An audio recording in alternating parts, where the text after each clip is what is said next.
Salut et bienvenue dans ce cours de développement personnel. Sans toutefois tarder, nous allons donc commencer avec la première partie introductive de ce cours. Ici, Monsieur Georges Bicot, je serai donc avec vous tout au long du cours de développement personnel avancé. Ceci est donc le chapitre numéro 1 et bienvenue dans le cours introductif du développement personnel avancé pour informaticiens.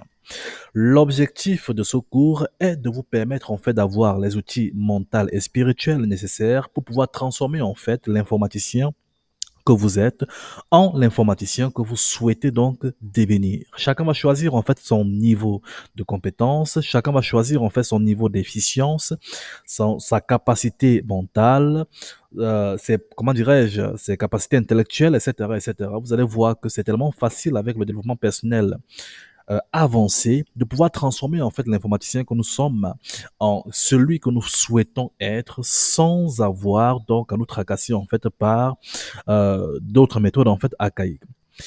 Alors, tout au long de cette formation, je vais donc vous donner en fait les outils de développement qu'il vous faut afin de pouvoir donc atteindre l'objectif que vous souhaitez donc atteindre en informatique. Parce que comme vous le savez, en fait, je vous l'ai déjà dit auparavant, la formation n'est pas celle, ou encore la formation en informatique n'est pas celle qui vous permet en fait de réussir en informatique.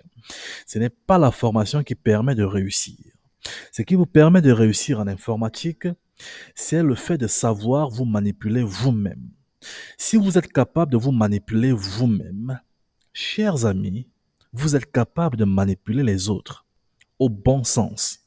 C'est-à-dire, vous êtes capable de devenir leader dans tout ce que vous faites. Et par conséquent, tout ce que vous touchez se transforme en or. Parce que vous aurez toujours une foule de personnes qui vient derrière et qui vous accompagne dans l'œuvre que vous êtes en train d'établir. Alors, chers amis, sans toutefois tarder, nous allons donc démarrer avec notre partie introductive. Ceci est donc le chapitre numéro 1 et nous commençons directement avec l'introduction générale. Alors, au 1.1, nous allons donc voir le développement personnel avancé. Qu'est-ce que c'est? Tout d'abord, je vais vous expliquer en fait ce que c'est que le développement personnel commercial. L'objectif du développement personnel en général est de vous permettre en fait de devenir un être meilleur. C'est-à-dire, c'est un peu comme si, c'est-à-dire, c'est un peu comme un outil qui vous permet de changer de version. Si vous êtes par exemple Monsieur Koulibaly et que vous êtes à la version 1.0, le développement personnel peut vous permettre en fait d'accéder à votre version 2.0, 3.0, 4.0, X.0, etc., etc. Donc, c'est un outil en fait qui vous permet d'avoir une version meilleure de vous-même. Cependant, il y a deux types de développement personnel. Il y a le développement personnel commercial, celui que vous trouvez partout sur Internet. Et il y a ce qu'on appelle le développement personnel avancé qui est ciblé en fonction du domaine dans lequel vous exercez. Alors, avant d'aller en fait dans le vif du sujet de ces deux types de développement personnel, je vais accepter les derniers retardataires. Un instant, s'il vous plaît. Bien.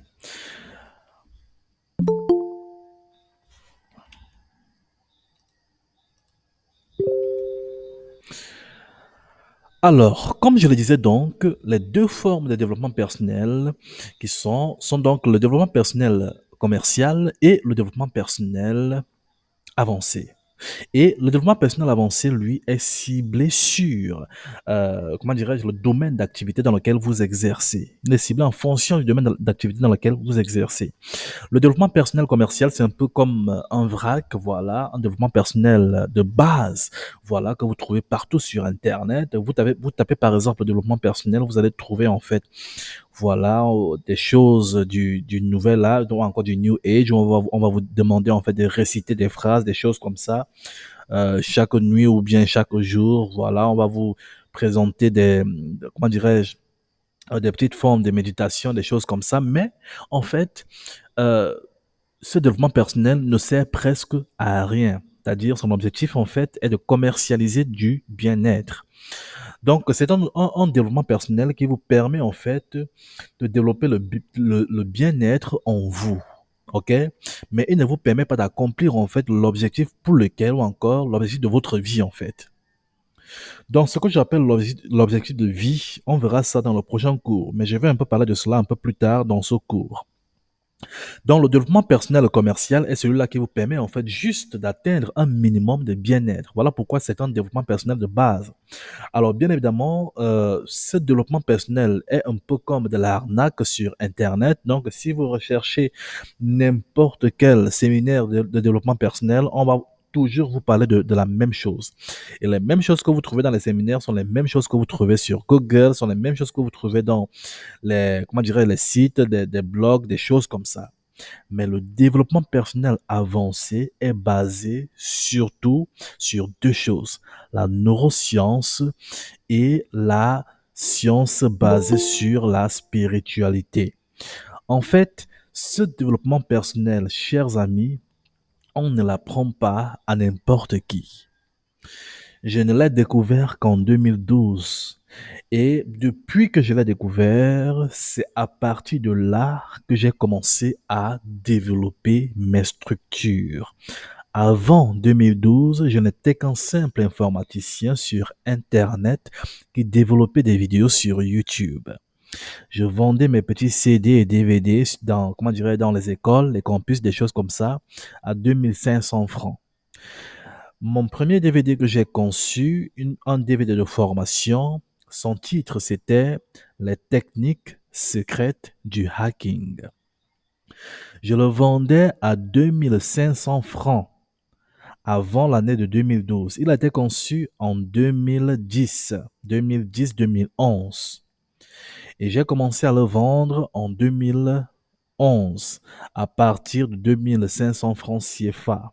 Pour ceux qui sont camerounais et qui sont peut-être dans les, comment dirais-je, certaines écoles du Cameroun sont au courant en fait du fait que en cette année-là, voilà, j'ai vendu en fait des CD, c'est-à-dire je faisais du porte-à-porte avec mes DVD pour les vendre en fait dans les différents établissements. Et les étudiants achetaient, c'est-à-dire, voilà, il y avait des étudiants qui venaient en masse, qui achetaient des DVD. Bon, dans une école, je pouvais rentrer peut-être avec 30 ventes, 50 ventes, voilà, d'un DVD qui coûtait en fait 2500. Maintenant, regardez. Avant et pendant cela, je ne savais rien, c'est-à-dire, je ne connaissais rien en développement personnel. Tout ce que je savais, en fait, c'est, bon, pour vendre, il suffit d'aller chez les gens, dire que je vends ma chose à tel, et les gens allaient acheter. Pourquoi est-ce que j'avais fixé en fait ce prix-là? Je me disais, ah, si je vends un DVD à, disons, 100 000, 200 000, mais qui va acheter ce type de DVD? Qui va acheter un CD à 100 000? Parce que la plupart des informaticiens sont déjà habitués à télécharger des DVD même gratuits sur Internet ou encore les acheter en fait voilà, sur le marché de manière piratée à, disons, 200 francs, 100 francs CFA, etc., etc. Donc, quand j'ai mis le DVD à 2500, pour moi, j'avais atteint le summum. Pour moi, j'avais mis un coût extravagant. Pour moi, je m'étais vendu très cher. Donc, c'était ça. Et il faut comprendre, hein, c'était ma toute première vente. C'était ma toute première activité, la toute première activité commerciale de ma vie. Je ne vais jamais oublier ce jour. Maintenant, un jour, je me suis rapproché, j'ai entendu parler en fait de ce qu'on appelle le développement personnel. Heureusement, dans mes recherches, je suis également tombé sur ce qu'on appelle la neuroscience. Et à partir de là, j'ai commencé à comprendre beaucoup de choses. Et heureusement aussi, en 2012, j'ai commencé à beaucoup plus, comment dirais-je, me spécialiser sur l'étude de la Bible. En fait, lorsque j'ai commencé à réunir ces trois choses, je suis tombé sur le développement personnel avancé. Et c'est là où ça a totalement changé le type d'informaticien que j'étais. Le même DVD, Les techniques secrètes du hacking, volume 2.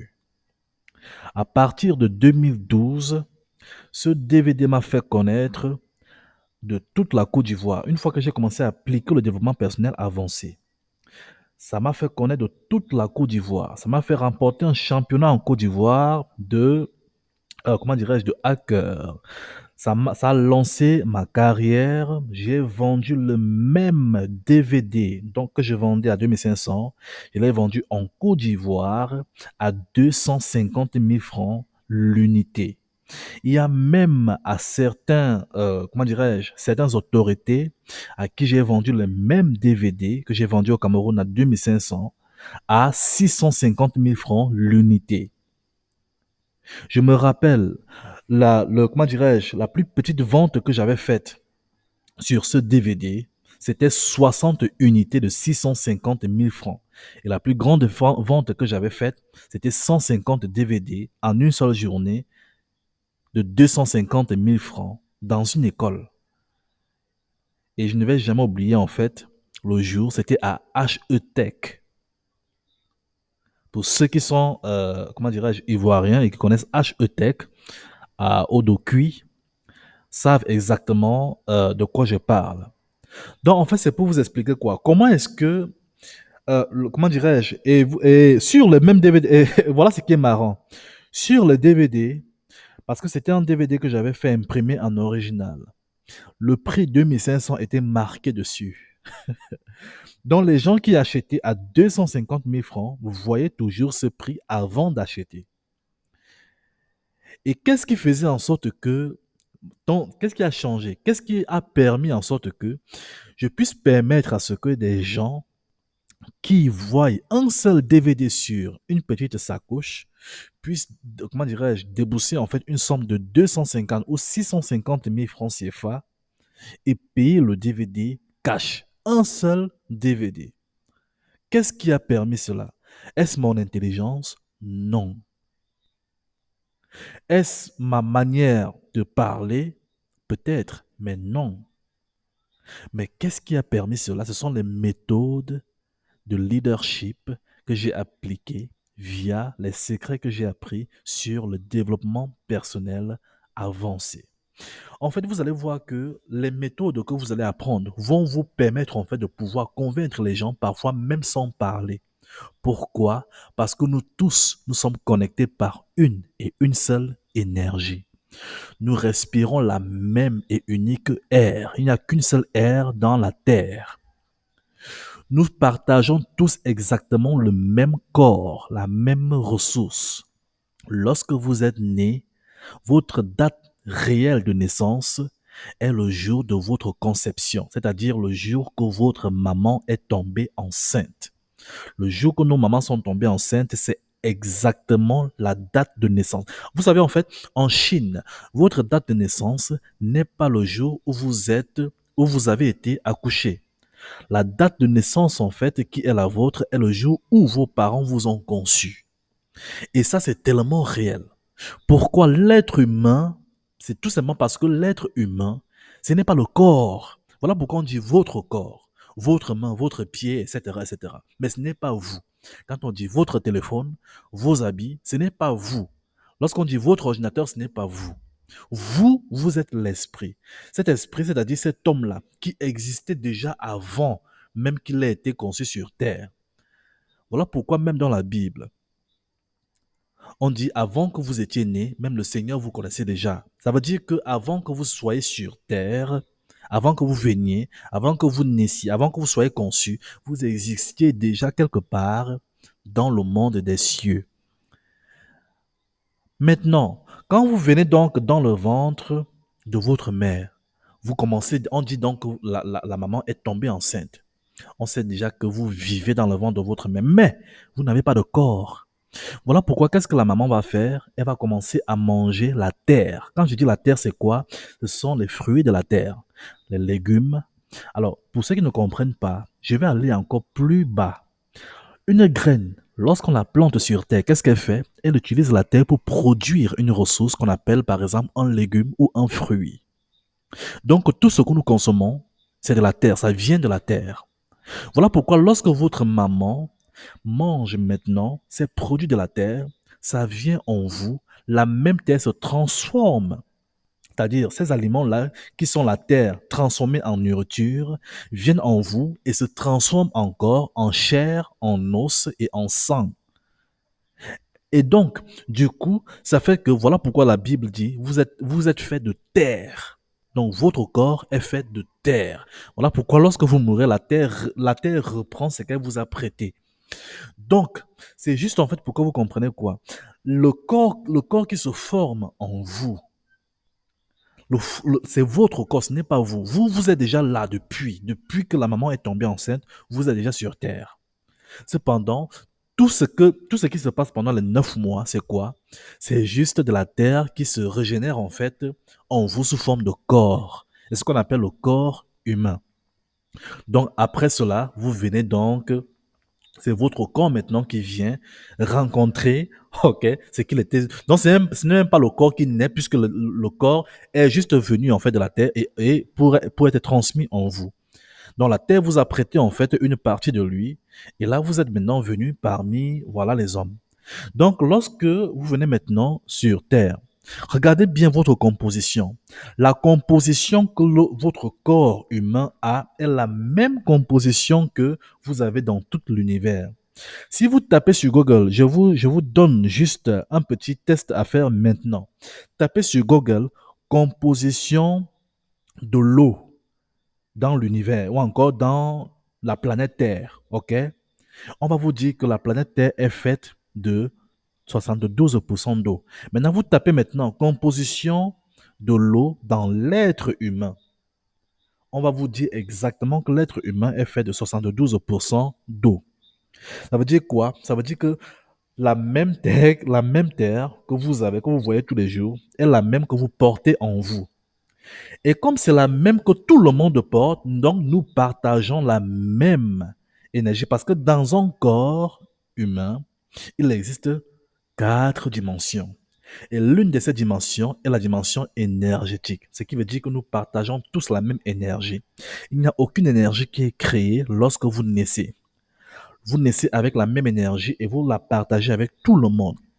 Voilà pourquoi nous sommes capables tous de partager Internet. Nous sommes capables de communiquer via Internet. Nous sommes capables de communiquer via comment dirais-je, les rêves parfois. Nous sommes capables de communiquer par la télépathie, c'est-à-dire pour ceux, par exemple, qui peuvent penser à quelqu'un et le signal est tellement frais et transmis au niveau de la personne que la personne va commencer à composer le numéro de téléphone de la personne qui pense à lui. Et là, lorsque la personne que vous appelez décroche, il dit, ah, je pensais même à toi. Je sais que c'est-à-dire ce phénomène est déjà arrivé à chacun d'entre vous. Donc, c'est juste en fait pour vous permettre de comprendre ici que nous partageons exactement les mêmes ressources. Voilà pourquoi si vous appliquez maintenant les méthodes de développement personnel avancées dans votre carrière, c'est-à-dire dans votre formation, dans tout ce que vous souhaitez accomplir dans la vie, ça va marcher et ça va marcher avec une facilité pas possible. Donc, vous allez croire que l'argent, c'est-à-dire la bénédiction, etc., tout ce que vous voulez vient à vous sans que vous n'émettez même d'efforts. En fait, c'est le principe. Et il y a 2 types de personnes, en fait, qui, comment dirais-je, s'en sortent dans la vie. Il y a ceux qui passent leur temps, c'est-à-dire ils n'ont pas de vie, ils passent juste leur temps à grouiller, grouiller, grouiller pour avoir un petit minimum. Et il y en a qui ne font même pas beaucoup d'efforts, mais la grâce vient en eux, un peu comme comment dirais-je, un océan, voilà, qui, comment dirais-je, hein, qui vient en eux. En fait, ça, c'est une question de manipulation énergétique. Et vous allez voir comment ça se passe. C'est tellement facile. Mais malheureusement, ce n'est pas enseigné. Moi, je pense que c'est l'une des choses qui devait tout d'abord être enseignée dans n'importe quelle école. Mais, étant donné que les écoles que nous avons, comme je vous ai toujours dit, l'école a été créée en fait pour que les personnes qui vont à l'école en fait puissent servir en fait le gouvernement. En fait, c'est une forme d'esclavage moderne qui a été fait pour que l'esclave, qui n'avait pas, parce qu'on croyait qu'avant, l'esclave ne pouvait pas être instruit. Mais quand on s'est rendu compte qu'on peut utiliser l'esclave, en fait, intellectuellement, pour développer, en fait, son environnement, on a créé donc l'école. Et comme c'est comme ça que l'école est née. Pour ceux qui ne savent pas l'histoire de l'école, commence, vous pouvez même taper ça, en fait, sur, c'est-à-dire, sur l'encyclopédie, pour ceux qui veulent lire, en fait, l'histoire de l'école. Et vous allez apprendre beaucoup de choses. Bref, donc voilà donc pourquoi vous devez en fait, comment dirais-je, vous développer de manière avancée, pas en utilisant le développement personnel commercial. Donc à partir de maintenant, oubliez le développement personnel commercial et maintenant on va se concentrer sur le développement personnel avancé. Alors, La première des choses que vous devez savoir lorsque vous entrez dans le développement personnel avancé, ce sont les quatre éléments de l'univers. Parce que comme je vous l'ai dit, lorsque vous naissez, vous partagez exactement les mêmes ressources que la Terre. Et lorsque vous comprenez ce principe, chers amis, c'est un secret énorme. Si tu comprends que tu partages exactement les mêmes propriétés, c'est-à-dire ton corps partage exactement les mêmes propriétés que la Terre, alors demande-toi, si j'ai une terre, comment est-ce que je fais pour que ma terre produise des fruits? Qu'est-ce que je donne à ma terre pour qu'elle produise des fruits, pour qu'elle soit productive? Les choses que je donne à ma terre, c'est quoi? Les graines, de l'eau, etc., etc. Imaginez, si vous commencez à vous informer sur l'effet des graines en l'être humain, vous allez voir que ça fonctionne exactement de la même façon. OK?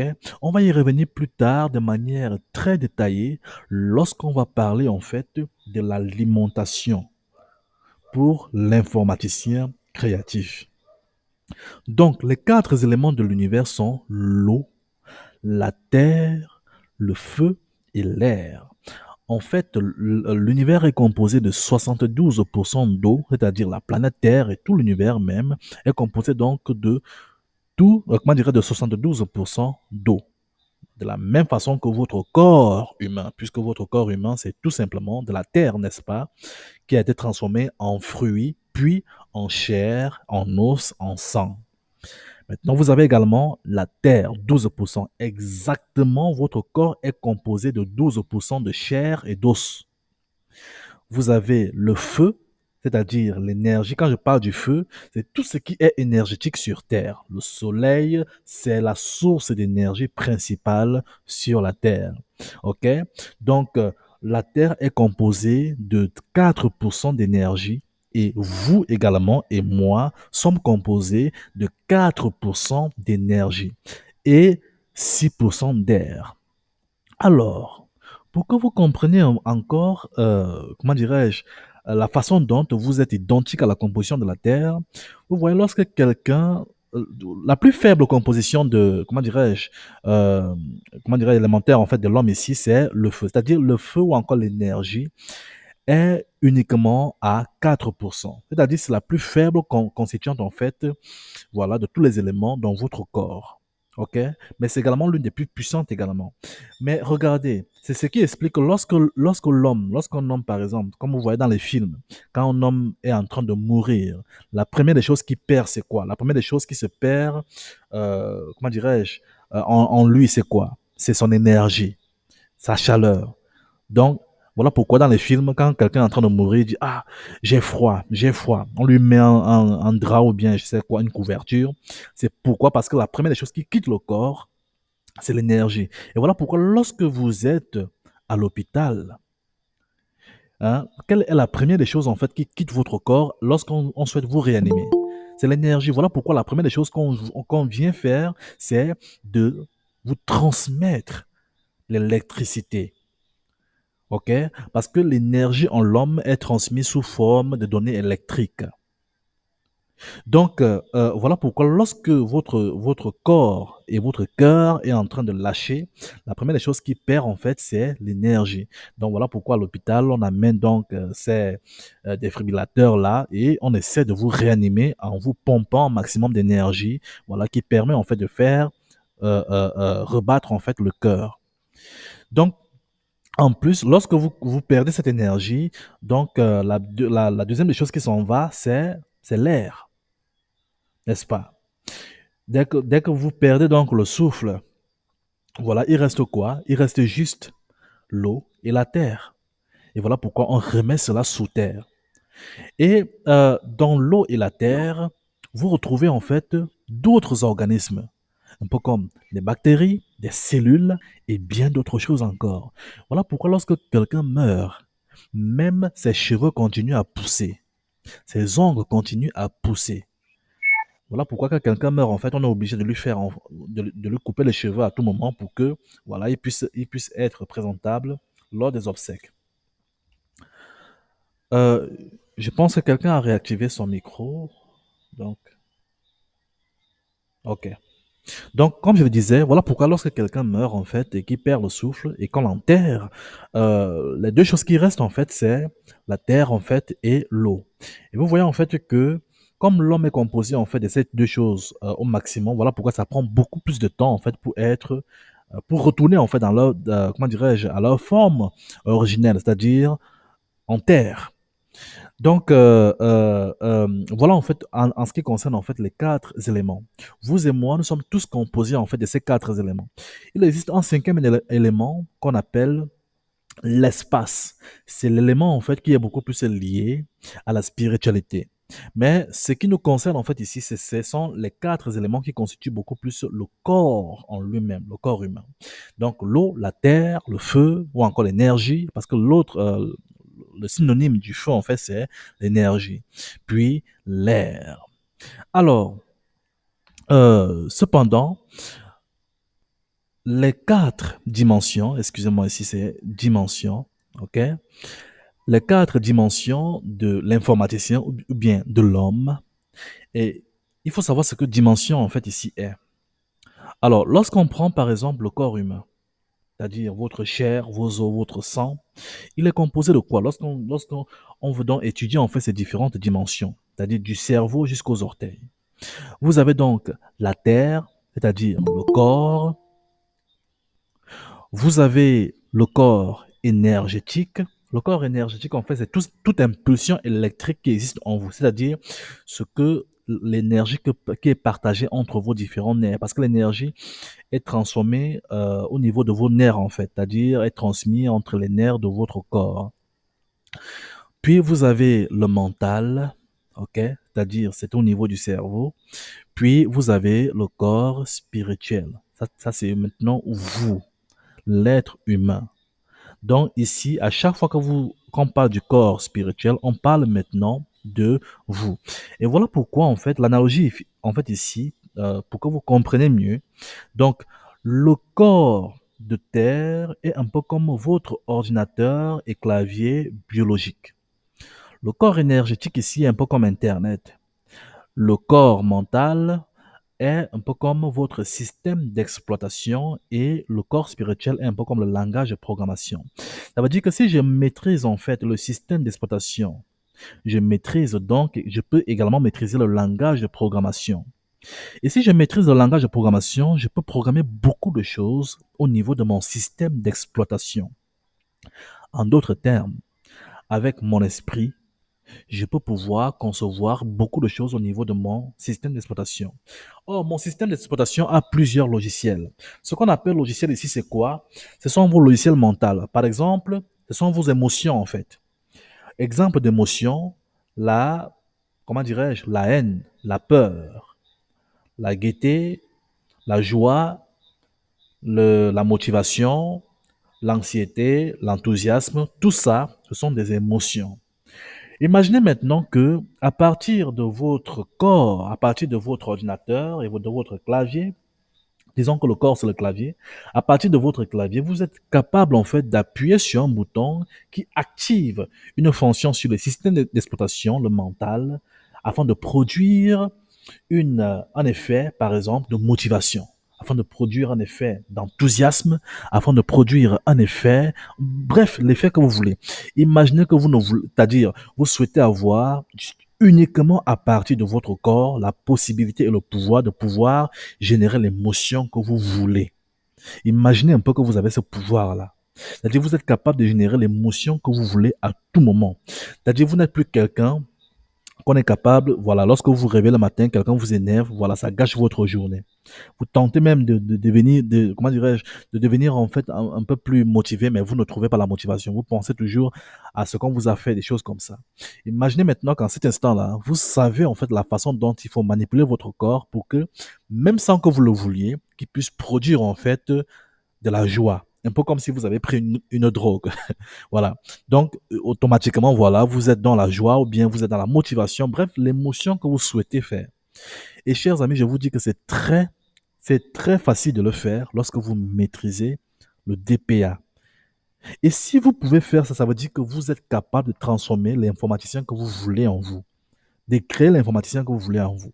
Si vous voulez un informaticien qui est productif, qui est beaucoup plus, dont l'esprit de créativité est beaucoup plus activé, vous pouvez le faire. Si vous voulez un informaticien qui est beaucoup plus enthousiaste, c'est-à-dire être toujours là, prêt à développer des projets, à les mettre en place, à les monétiser et à les voir réussir. Si vous voulez créer ce type d'informaticien-là, vous pouvez créer ce système ou encore ce logiciel. Donc, tout dépend de vous. Si c'est vous le programmeur, il n'y a pas de problème. Vous êtes le leader de vous-même. Et donc, vous pouvez même également programmer d'autres corps. Un programmeur peut programmer non seulement à partir de son ordinateur, mais également à partir des ordinateurs des autres. De la même façon, celui qui maîtrise ce principe peut également maîtriser, soit encore celui qui maîtrise son corps, peut également maîtriser le corps des autres. Celui qui maîtrise son mental peut également maîtriser le mental des autres. Si quelqu'un ne sait pas manipuler son mental, moi, je peux manipuler son mental.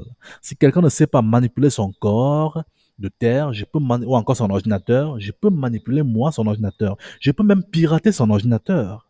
Vous voyez un peu.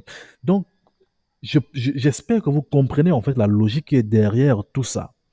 Mais l'objectif ici, c'est d'être capable de vous pirater vous-même, de vous contrôler vous-même. Lorsqu'il y a un virus, de le supprimer. C'est-à-dire ce que j'appelle virus en fait ici, ce sont voilà des mauvaises pensées, des idées, des choses comme ça, les mauvaises habitudes, des choses comme ça. Ce qu'on appelle les virus, ce sont des choses qui vous empêchent d'avancer dans votre carrière malgré votre volonté. Ok? Donc du coup, imaginez donc que vous êtes maître de votre système d'exploitation. Or, comment dirais-je, malheureusement, la triste nouvelle et la triste réalité, pas nouvelle, la triste réalité est que la plupart des informaticiens ne savent même pas manipuler leur propre système d'exploitation biologique, ce qu'on appelle le mental. Voilà pourquoi ils se lèvent le matin, ils ne font que repousser en fait leur projet à demain. Ils ont un travail à faire, ils le repoussent à demain. Ils ont une idée créative, ah, ils s'en foutent, ils la mettent voilà dans un petit dans les archives. Ils reçoivent de l'inspiration parce que vous savez en fait lorsque vous êtes informaticien, c'est un peu comme un don que le Seigneur également vous a offert. Donc, le Seigneur commence donc à vous donner des idées, des projets, des choses comme ça. Vous les recevez parce que chaque informaticien est unique. Il reçoit des projets uniques. Bon, vous les recevez. Après, vous vous dites, bon, je vais voir, je vais commencer ça plus tard. Alors, je vais vous dire à partir de là, bien évidemment, on va y revenir plus loin dans ce cours en détail, ce que c'est qu'une idée. Une idée, c'est une énergie qui se trouve dans l'univers. Vous n'êtes qu'une antenne. À chaque fois que vous vibrez une énergie en fait liée à une inspiration sur la fréquence de cette idée va se rapprocher vers vous. Et si vous êtes celui qui vibre le plus, elle va également comment dirais se loger au niveau de votre cerveau. C'est-à-dire vous allez vous connecter à elle et elle va se loger au niveau de votre cerveau. Vous aurez l'information en fait. Voilà pourquoi on dit aucune idée n'est créée, toutes les idées existent déjà. Tout ce que l'homme fait, c'est de se connecter à ces idées-là. Donc, tous les projets que nous pouvons créer sur Terre existent déjà dans l'univers, existent déjà dans l'espace. Donc, à chaque fois que vous pensez, c'est juste parce que vous souhaitez vous connecter à une de ces idées-là qui existent déjà afin que vous puissiez faire donc ce que vous souhaitez faire.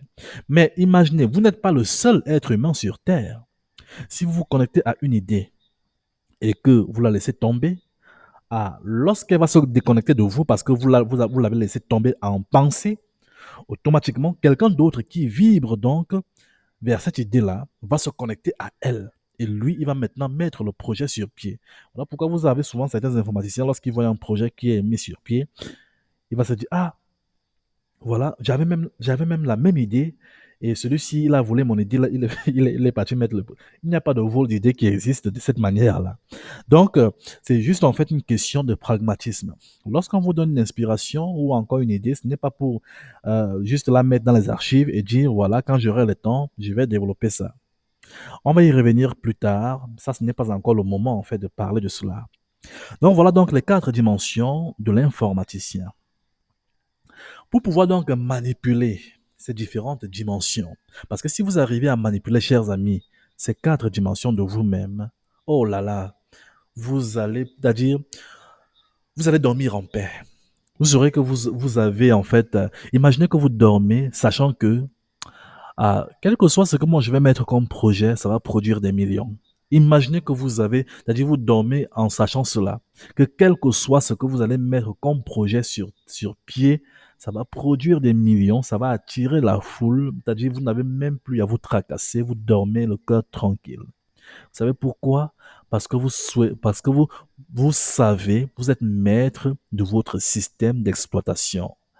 Mais heureusement, il n'y a que 1% des personnes sur Terre qui sont dans cette maîtrise. Et voilà pourquoi je suis sûr que la plupart d'entre vous n'avez jamais connu ce qu'on appelle le développement personnel avancé.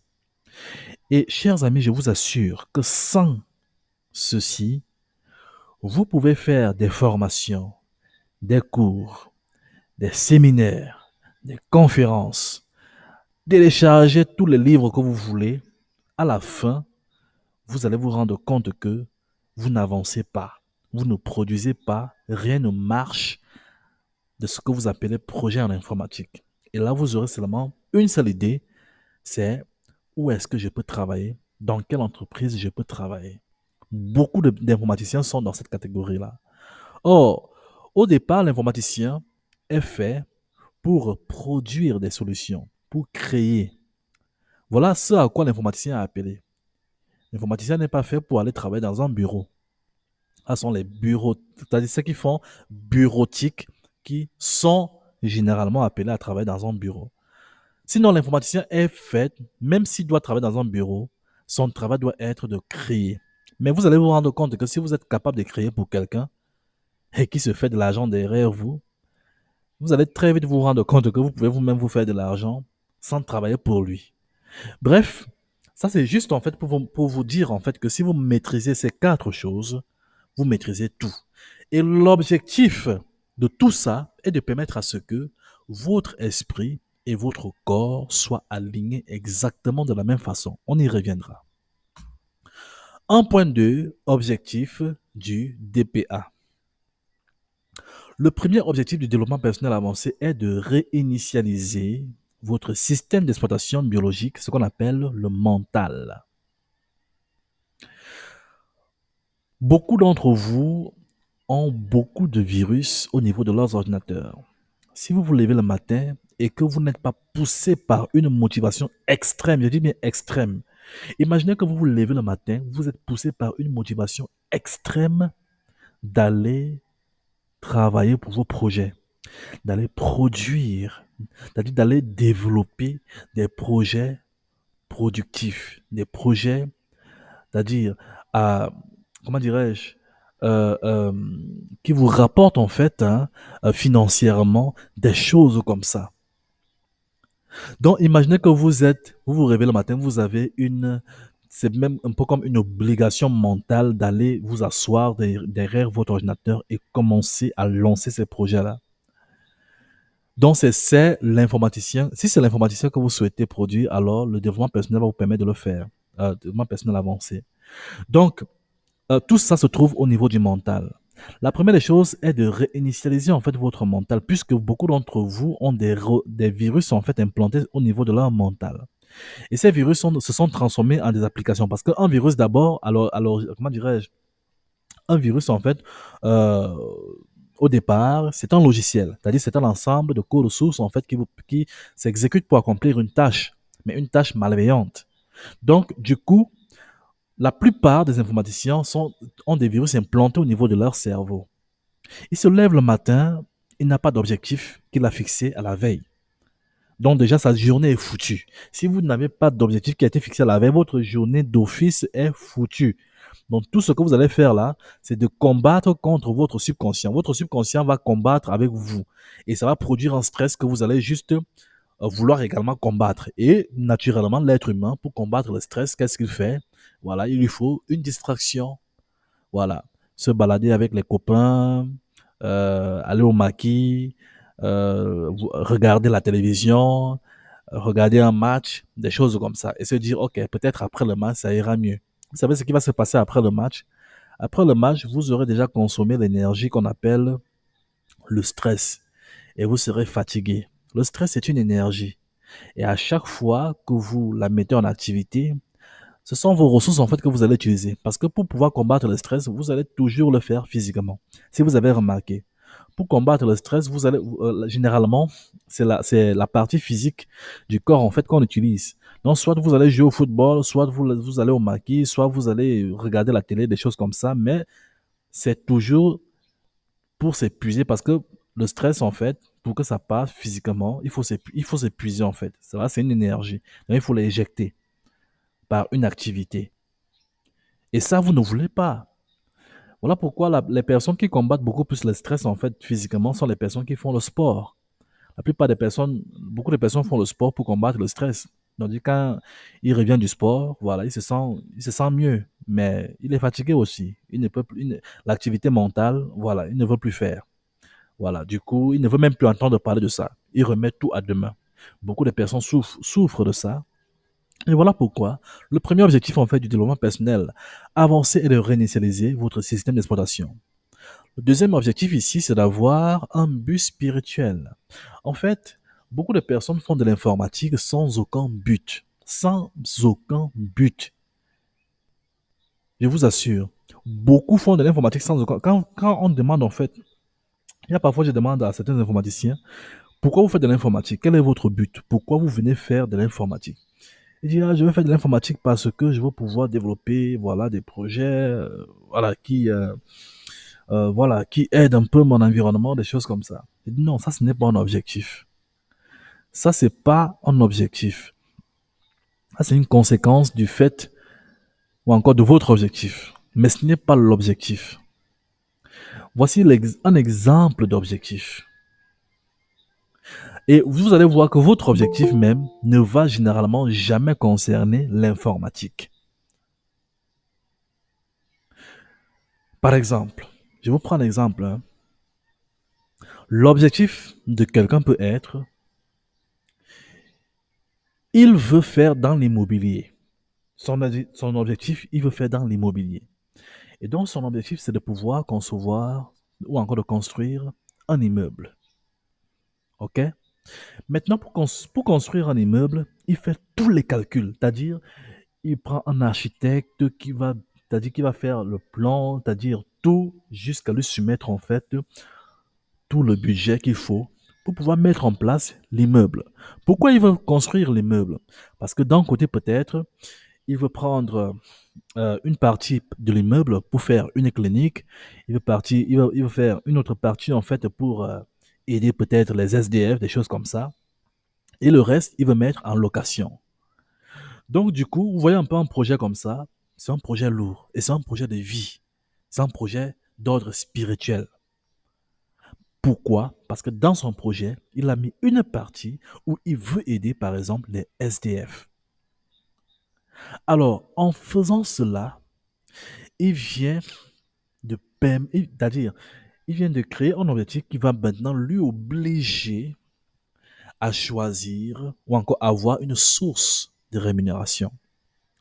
Dans son objectif, ok, de pouvoir mettre en place cet immeuble-là, il doit atteindre un objectif financier. Et cet objectif financier-là, c'est le budget. Si on dit par exemple son budget c'est 60 millions de francs CFA pour faire l'immeuble, alors il se dit, ok, 60 millions, divisons un peu 60. Alors combien moi je peux me faire, disons, par jour? Ok, disons un peu que comment dirais-je, disons que je peux me faire peut-être 1 million, c'est-à-dire je veux faire 1 million par jour, pardon, par mois. Je vais avoir un salaire d'1 million par mois. Ok, maintenant si je dois avoir un salaire d'1 million par mois, ça veut dire qu'en 60 mois, je vais atteindre mon objectif financier. Si j'ai un salaire de 1 million par mois. Donc, en 60 mois, je vais atteindre mon objectif financier, ce qui est de 60 millions. Bien. Si j'ai un salaire, ça veut dire que si j'ai un salaire de 500 000, ça veut dire que c'est comment dirais-je, en 120 mois que je vais donc atteindre l'objectif financier de 60 millions. Donc, si j'ai un salaire de 250 000 par mois, ça veut dire que c'est en 240 mois que je vais atteindre mon... Je ne sais pas si vous comprenez maintenant. Ça veut dire que chacun peut maintenant choisir. Alors, maintenant, je choisis maintenant ma cadence. Ma cadence, c'est quoi? C'est 1 million par mois, c'est 2 millions par mois, c'est 500 000 par mois, c'est quoi? Qu'est-ce que je vise? Alors, je vais me dire, OK, disons que je vise 1 million par mois parce que c'est le plus court. Alors, vous pouvez aussi vous dire, OK, je vise 500 000 par mois parce que c'est le plus abordable. Vous pouvez dire, OK, je vise 250 000 par mois parce que c'est le plus évident. Mais qu'est-ce que, c'est-à-dire, quel que soit ce que vous visez, tout cela concourt à l'objectif, en fait, que vous vous êtes fixé au départ. Donc, vous voyez, en fait, maintenant, vous vous dites maintenant, OK, pour avoir ce salaire, qu'est-ce qu'il me faut? OK. Disons que pour avoir ce salaire, je peux développer peut-être, OK, est-ce que je peux développer une école? Est-ce que je peux développer une structure? Est-ce que je peux développer une société d'infographie? Est-ce que je peux développer une société de sécurité informatique? Est-ce que je dois juste en fait être employé en tant que certifié? OK, je peux être employé en tant que certifié et même obtenir un salaire d'1 million ou même plus si j'ai plusieurs certifications internationales. Et donc, par conséquent, en 60 mois, ça me permet donc de pouvoir, comment dirais-je, atteindre mon objectif financier. Espérons que je vais travailler dans cette entreprise pendant 60 mois. OK? Donc, ou encore, en supposant que je vais travailler 60 mois dans cette entreprise. Donc, vous voyez, en fait, c'est vous qui planifiez maintenant la chose de cette manière. OK, si je choisis maintenant d'être un certifié, OK, d'être un employé certifié, donc, ce qui veut dire que je vais choisir quelle certification internationale.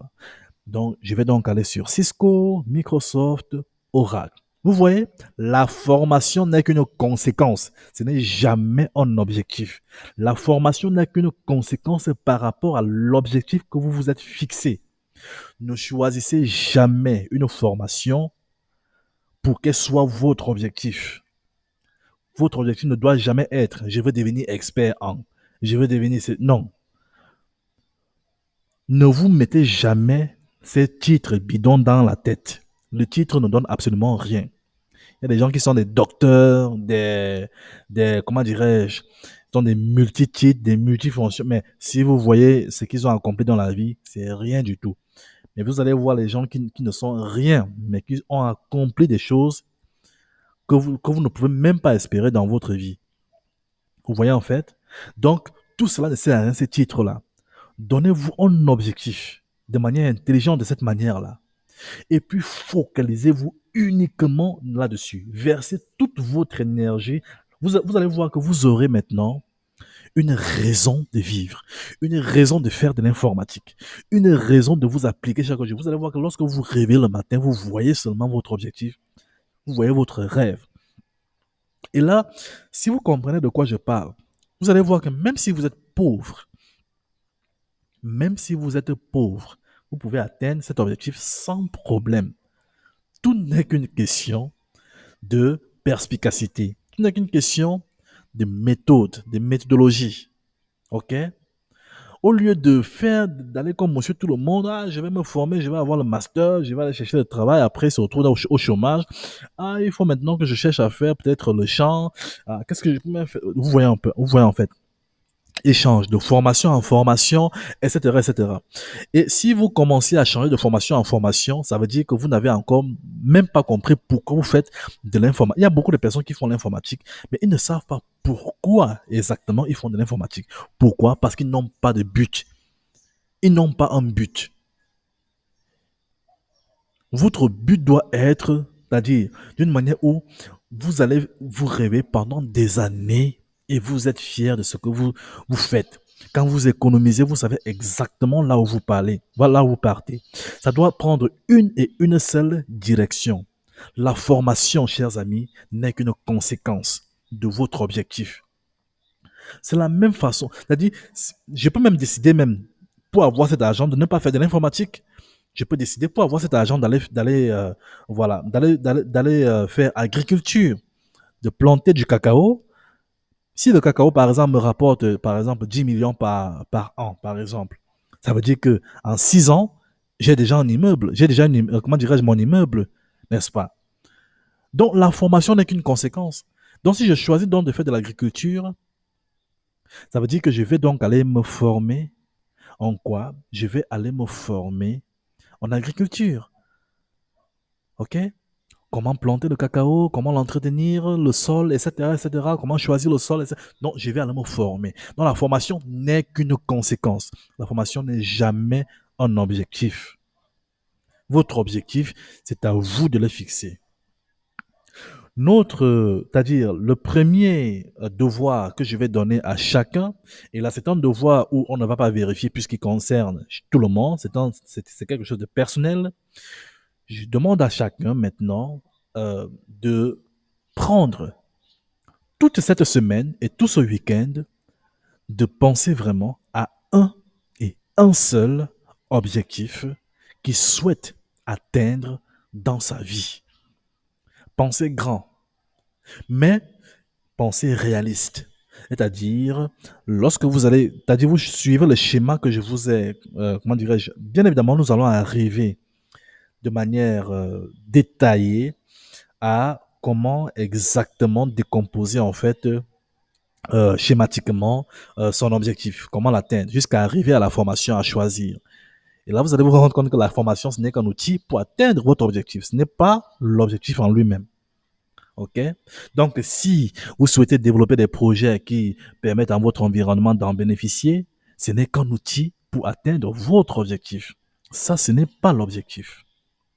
OK, on y reviendra un peu plus loin dans la formation sur ce côté-là. Mais à partir de maintenant, je voudrais un peu que vous réfléchissiez là-dessus et que si vous n'aviez vraiment pas d'objectif dans la vie, que vous commencez vraiment à pouvoir en avoir un. OK? Donc, j'ai juste pris un exemple de quelqu'un qui fait ou encore qui veut faire en fait dans l'immobilier. OK? Alors, donc, voilà donc en ce qui concerne ce point-là. Alors, le troisième objectif, en fait, c'est bien évidemment de devenir un leader. OK? Alors, c'est quoi un leader? Un leader est celui-là qui est capable de permettre à ce que, à partir d'une idée, que les autres puissent lui faire confiance et l'accompagner, le suivre dans cette idée-là.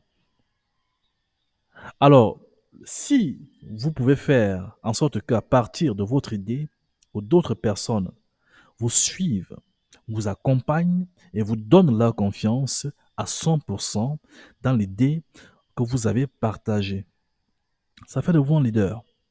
Ça veut dire quoi? Ça veut dire que vous avez su comment persuader la masse sans avoir à vous tracasser, sans avoir à poster des affiches, des choses comme ça. Alors, le leader, c'est d'abord celui qui est capable de se leader lui-même. Vous comprenez donc que vous ne pouvez pas contrôler le corps des autres si vous ne pouvez pas contrôler votre propre corps. Vous ne pouvez pas manipuler l'ordinateur d'une autre personne si vous ne savez même vous-même comment, c'est-à-dire si vous ne savez pas vous-même comment manipuler un ordinateur. C'est impossible. Vous ne pouvez pas manipuler Linux de quelqu'un d'autre si vous ne savez même pas comment ça se passe pour créer un logiciel sur Linux, pour créer un fichier sur Linux, etc., etc. Bref, vous ne pouvez pas manipuler le mental des autres si vous ne savez pas manipuler votre propre mental. Et je vous dis, si vous savez manipuler votre propre mental, votre propre corps, votre propre esprit, ça va se montrer au niveau des autres, ça va se voir au niveau les autres vont remarquer cela et ils seront stupéfaits, ils seront ébahis, ils seront impressionnés. Et c'est uniquement par là que vous les tenez. Et étant donné qu'ils vous ont vu manipuler votre propre mental, votre propre corps, votre propre esprit, c'est-à-dire votre propre, vos différentes dimensions, automatiquement, ils seront séduits par tout ce que vous leur dites. Donc, à chaque fois que vous allez leur dire quelque chose, ils seront totalement séduits. Ils seront impressionnés. Ils vont vous faire confiance parce que vous êtes ce qu'ils souhaitent devenir. C'est ça, être un leader. Et c'est notre objectif à Aimantique. OK? De d'abord vous transformer en tant que leader de vous-même avant de démarrer votre projet. Quatrième objectif, c'est de transformer en fait tout ce que vous touchez en or. Vous savez ce qu'on appelle la poisse? Et c'est que tout le monde sait ici ce qu'on appelle la poisse. En fait, mais ce qu'on qualifie de poisse en développement personnel avancé, c'est le fait d'avoir uniquement la première dimension de votre corps qui est fonctionnelle, c'est-à-dire le corps de terre. Il n'y a que votre chair, votre sang, l'eau de votre corps et vos os qui soient fonctionnels. Le reste ne fonctionne pas. C'est-à-dire votre esprit est en veille, votre mental est en veille, votre corps énergétique est en veille. Donc du coup, vous ne pouvez rien attirer en vous. Ce n'est que par l'énergie que vous pouvez attirer une autre énergie en vous. L'argent est une énergie. Comment dirais-je? La grâce est une énergie. L'humeur, la bonne humeur est une énergie. La réussite est une énergie, etc., etc. Du coup, vous ne pouvez attirer à vous vous ne pouvez attirer à vous ce que vous voulez si vous n'avez même pas une énergie qui est activée. Or, beaucoup de personnes n'ont même pas leur corps énergétique activé. Et vous savez, le corps énergétique est toujours en fait positionné sur un seul axe. Vous ne pouvez pas rediriger votre énergie, comme je vous dis toujours, vers plusieurs choses à la fois. Voilà pourquoi vous utilisez toujours votre énergie pour une et une seule chose à la fois. Donc, du coup, celui qui, comment dirais-je, n'utilise pas son énergie dans le bon axe, il aura toujours l'impression qu'il est possible, il aura toujours l'impression que rien ne marche. Rien ne marche, ça veut dire quoi? Imaginez un peu, pensez bien à cette phrase-là. Rien ne marche. Alors, pour que les choses viennent à vous, ces choses-là doivent marcher et venir vers vous. Et pour qu'ils viennent vers vous, il faudrait que vous les attirez vers vous. Et pour que vous puissiez les attirer vers vous, il faudrait que vous ayez l'énergie nécessaire pour les attirer. Attirer quelque chose vers soi nécessite de l'énergie. Même si vous souhaitez attirer, par exemple, disons, une femme vers vous, vous allez utiliser de l'énergie, n'est-ce pas? Vous allez dépenser de l'énergie pour l'attirer vers vous. Si vous souhaitez même attirer même un mouton avec une corde vers vous, vous allez dépenser de l'énergie. OK? Vous souhaitez attirer une idée vers vous, vous allez dépenser de l'énergie mentale. Vous souhaitez attirer une inspiration vers vous, vous allez dépenser de l'énergie spirituelle, etc., etc. Donc, rien ne se fait pour rien. Vous ne pouvez pas être là, croiser les bras, à manger n'importe comment, à manger des choses qui dépensent votre propre énergie cosmique, et là, vous vous dites, je vais attirer quoi que ce soit vers moi. OK? Donc, il y a des choses qui donnent naturellement de l'énergie, OK? L'énergie vitale, et il y a des choses qui prennent naturellement de l'énergie. Et on va voir cela en profondeur lorsque nous allons parler de l'alimentation, mais je vous donne déjà deux exemples. Les plantes, les végétaux produisent de l'énergie. Ils produisent de l'oxygène, produisent des vitamines, produisent de l'énergie. Vous pouvez prendre un légume, par exemple, comme la pomme, ou bien même la pomme de terre. À partir de la pomme de terre, vous pouvez allumer une ampoule à partir de son énergie. Donc voilà pourquoi lorsqu'on mange des légumes, on se sent plus énergétique, plus motivé, plus créatif. Parce que c'est ça, l'arbre. L'arbre est là pour créer. L'arbre est toujours motivé. L'arbre est toujours zen, en paix. L'arbre est toujours en train de produire de la créativité. Donc, les graines de l'arbre sont signes de créativité, etc., etc. Voilà pourquoi lorsque vous mangez des fruits, des légumes, vous vous sentez plus créatif, vous vous sentez plus productif, vous vous sentez plus zen, vous vous sentez plus calme, vous vous sentez comme un arbre, comme un fruit, parce que tout cela se transmet en vous. Et voilà pourquoi de la même façon, vous mangez de la chair. Quand vous mangez de la chair, chers amis, qu'est-ce que votre chair d'abord est là pour faire? C'est-à-dire, vous-même, vous êtes composé de quoi? De chair, n'est-ce pas? Votre chair est consommatrice d'énergie. Voilà pourquoi la chair a besoin de légumes. Les légumes produisent, la chair consomme. Voilà l'équation. Les légumes produisent, la chair consomme. À chaque fois que vous mangez de la chair, par exemple le bœuf, ok, du bœuf, lorsque vous mangez par exemple du bœuf, qu'est-ce qui se passe? À la fin de votre plat, vous voulez dormir, n'est-ce pas? Mais par contre, lorsque vous mangez des légumes, à la fin de votre plat, vous voulez aller faire quelque chose de productif. Vous vous sentez énergétique. Tout simplement pourquoi? Parce que la chair que vous avez mangée a consommé l'énergie que vous avez prise à partir des plantes a été consommée par la chair que vous avez mangée. Parce que la chair du mouton ou bien du bœuf ou bien du porc que vous mangez est toujours de la chair composée des cellules qui ont besoin de l'énergie vitale venant des plantes pour exister. Et voilà pourquoi lorsqu'ils existent, ils se manifestent également en vous par leur ADN. Surtout lorsque vous mangez des mammifères, un peu comme le porc, comment dirais-je, le bœuf, et le mouton, etc. Donc, là, à chaque fois que vous mangez ces mammifères-là, automatiquement, comment dirais-je, euh, euh, comment dirais-je, leur structure ADN s'intègre au vôtre et se manifeste maintenant avec le temps. Voilà pourquoi la plupart des personnes qui mangent le porc réagissent comme le porc. Et je ne dis pas cela pour me moquer de qui que ce soit. C'est un fait. Vous pouvez rechercher cela, c'est scientifiquement prouvé. Le porc a une structure d'ADN qui est à 90% identique au vôtre. Par conséquent, lorsque vous mangez du porc, chers amis, sa structure ADN va se manifester en vous. L'ADN, c'est l'ADN qui contrôle la manière dont comment dirais-je, vous réfléchissez, la manière dont vos émotions dominantes sont, comment dirais-je, manifestées. C'est-à-dire, c'est ça qui détermine si vous êtes en joie, comment vous êtes, comment dire, la fréquence à laquelle vous êtes fâché, ou bien démotivé, ou bien anxieux, des choses comme ça. C'est votre ADN qui détermine ça. L'ADN de l'être humain, c'est un peu comme son code source. C'est ce qui détermine en fait la façon dont le corps humain fonctionne, réagit, etc. La façon dont les émotions dominantes en fait sont, comment dirais-je, projetées. C'est l'ADN.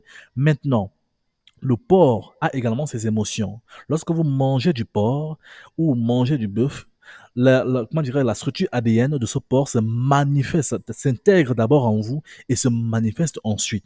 Voilà pourquoi après avoir mangé un bon plat de porc ou de bœuf ou quoi que ce soit, surtout le porc, lorsque vous réveillez en fait le matin, vous allez vous comporter comme le porc. C'est-à-dire quoi? Vous serez d'abord paresseux. Vous allez remettre tous vos projets à demain. Si vous aviez même un projet, un travail spirituel à faire, c'est-à-dire vous n'aurez même pas l'envie ou bien la motivation de le faire. Voilà pourquoi c'est l'une des raisons pour lesquelles les musulmans ne mangent pas comment dirais-je, le porc. Ok? Donc pas pour des raisons religieuses, mais comment dire, ce qui se passe en fait spirituellement ou encore mentalement à leur niveau et même au niveau de l'être humain. Voilà pourquoi en fait la plupart des personnes ne mangent pas le porc. Moi, je ne mange pas le porc, pas pour des raisons religieuses ou quoi que ce soit, mais pour des raisons scientifiques et spirituelles. C'est-à-dire, mon esprit ne peut pas être zen, je ne peux pas être mentalement stable en ayant intégré l'ADN du porc en moi.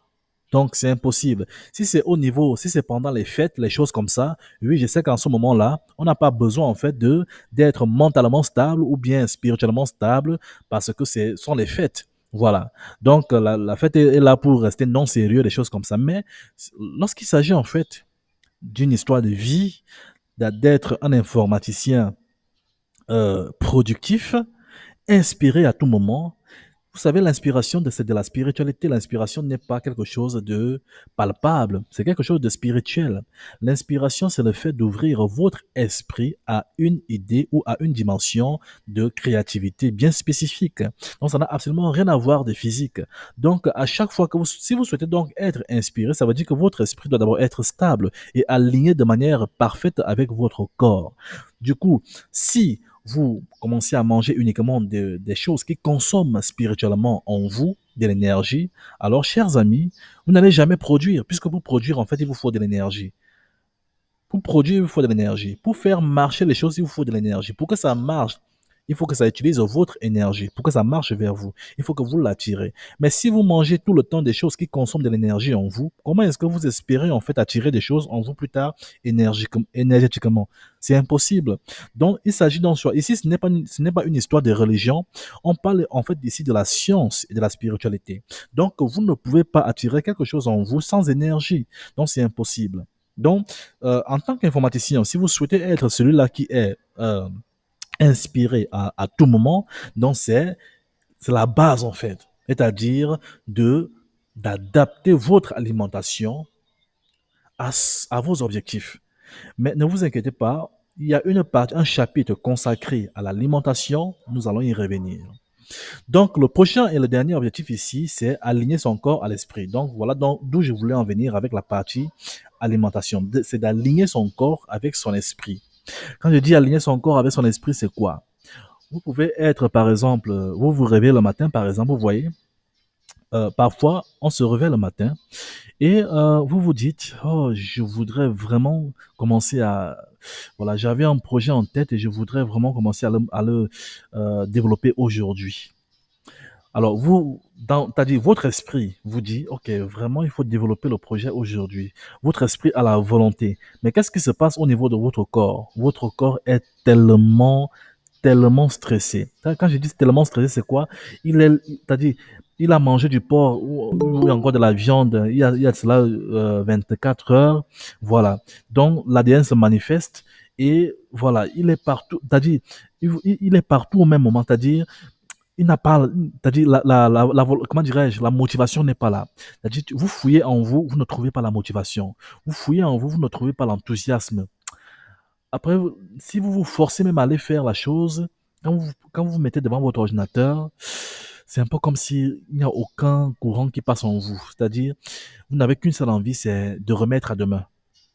Vous voyez en fait, tout ça c'est parce que votre esprit n'est pas en accord avec votre corps. Votre esprit n'est pas en accord avec votre corps et n'est pas aligné au même, comment dirais-je, à la même structure que votre corps. Et ça, c'est tout simplement parce que dans votre corps existe beaucoup de virus. Il y a beaucoup de travail à faire au niveau de la réinitialisation de tout ce corps humain. Donc, l'objectif du développement personnel avancé est donc d'aligner son corps avec son esprit. Et on verra cela bien plus tard dans ce cours, comment cela se passe en pratique. Bien, 1.3, introduction aux outils mentaux de base. Alors, les outils mentaux de base, qu'est-ce que c'est? Il s'agit en fait ici des outils qui vous permettent en fait de manipuler votre système d'exploitation, de manipuler votre mental, de produire ce que vous voulez, de manipuler votre esprit, de manipuler votre grâce, de manipuler tout ce qui se passe au niveau de votre vie. Vous savez, vous êtes, comment dirais-je, un être qui a été fait à l'image du Créateur, le Tout-Puissant de l'univers. Donc, et lui, dans la Bible, il est écrit que nous sommes bénis de toutes formes de bénédictions. Et vous avez vu que les 4 outils principaux qui nous ont été offerts pour pouvoir donc, comment dirais-je, attirer à nous tout ce que nous souhaitons sont les suivants. La foi, ça c'est le plus robuste des outils. Le pardon, la prière, la méditation, ce sont les 4. Et maintenant, en plus de cela, il y a également donc la nourriture. Je vais commencer par la foi. Ok? Beaucoup de personnes connaissent définir la foi en fonction de ce qui est écrit dans la Bible, mais ne savent pas réellement scientifiquement ce que c'est que la foi. Mais je vais vous donner en fait une bonne nouvelle. Avec le développement personnel avancé, vous allez voir que les choses qui sont, c'est-à-dire l'une des merveilles du développement personnel avancé est d'expliquer des choses spirituelles de manière scientifique. Ok, je vais aller étape par étape. La Terre et l'univers est fait de ce qu'on appelle l'énergie. Comment dirais-je, une énergie vibre à une certaine fréquence.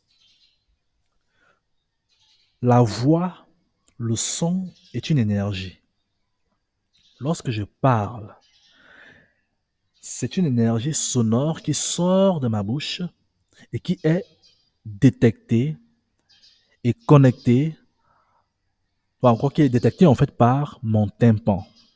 Cependant, le tympan de mon oreille en fait est capable de détecter cette énergie-là et de la transformer afin donc de l'envoyer sous forme de signal à quoi? À mon conscient.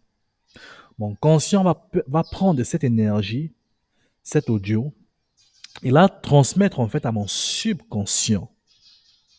Voilà comment ça marche. Maintenant, Si je dis quelque chose et que en même temps que je dis quelque chose, je pense à cette chose, alors quelque chose va se passer. Il y aura une connexion entre mon conscient et mon subconscient, ou encore entre ce que je dis et l'image que je projette, et ça va produire quelque chose qu'on appelle la foi. Cette foi-là, c'est une énergie maintenant qui va activer le résultat de ce que vous voulez. Alors, pour que vous compreniez bien, je vous explique. Dans la parole, il est dit, la foi vient de ce que l'on entend, et ce que l'on entend vient de la parole. Alors, regardez bien ce qui se passe. Disons qu'il y a deux personnes qui prient. Il y a une personne qui prie en disant, Seigneur, merci de m'avoir guéri. La personne prie ainsi pendant qu'elle est malade.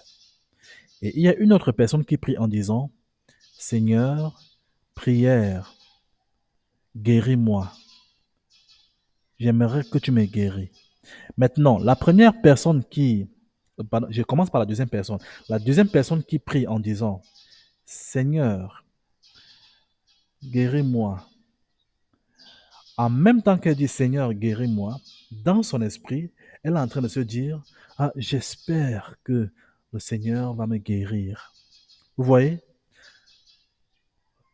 Comment dirais-je? Et la première personne qui priait, en même temps qu'il dit Seigneur, merci de m'avoir guéri, en même temps qu'il dit cela, il se voit déjà guéri. C'est-à-dire, dans son image, il s'imagine déjà dans la guérison.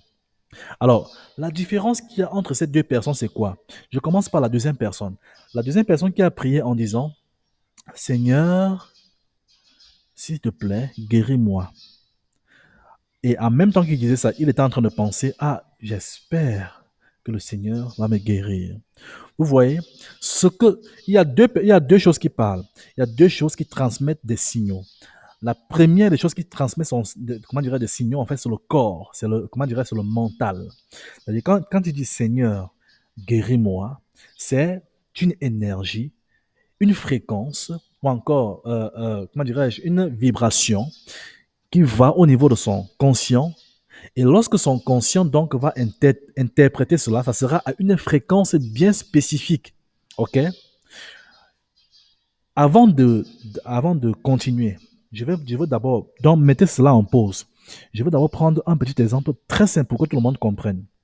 Vous voyez en fait, lorsque vous avez une radio et que vous souhaitez capter une onde bien spécifique, disons que l'onde c'est 92 FM, ok?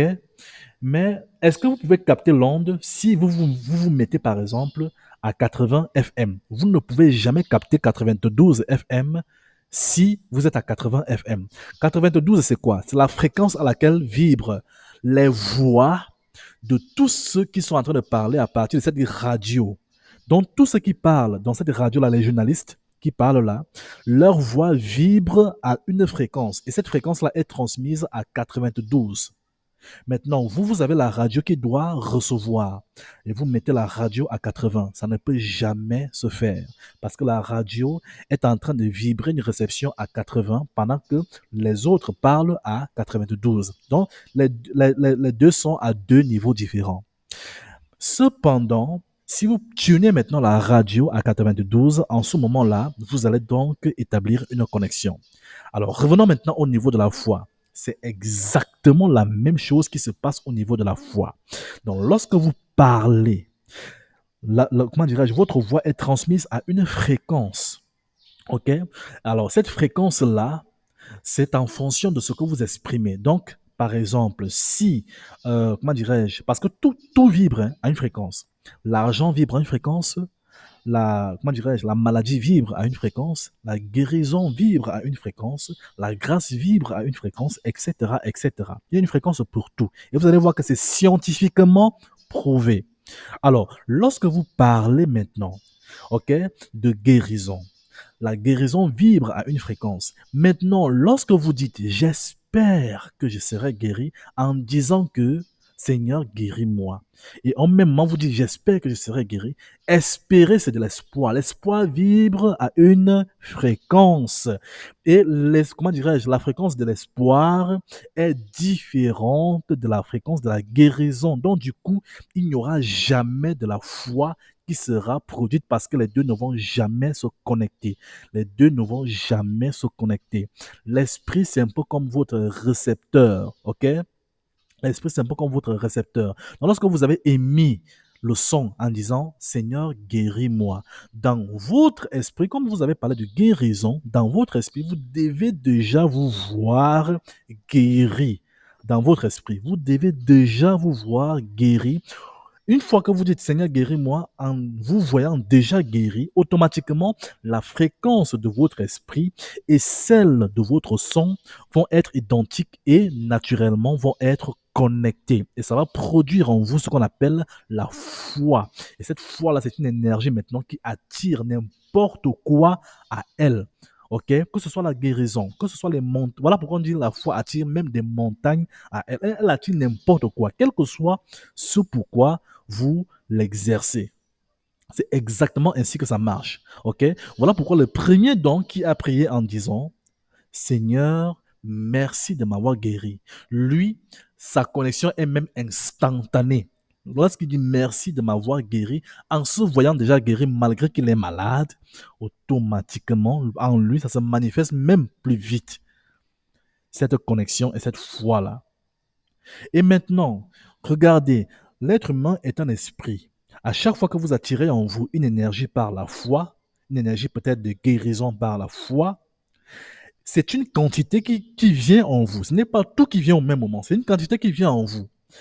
Et même, comment dirais-je, et comme c'est une quantité qui vient en vous, vous devez donc le faire de manière régulière et de manière répétitive, jusqu'à ce que la quantité maximale qu'il vous faut pour pouvoir développer la guérison totale ou bien ce que vous voulez en fait, hein, que ce soit l'argent ou bien quoi, hein, soit donc là. Voilà pourquoi donc je vais maintenant dans le côté spirituel. Ça, c'est le côté scientifique. Maintenant, je vais dans le côté spirituel. Dans le côté spirituel, voilà pourquoi dans la Bible, il est dit, si vous demandez quelque chose en priant, croyez que vous l'avez reçu et vous le verrez s'accomplir.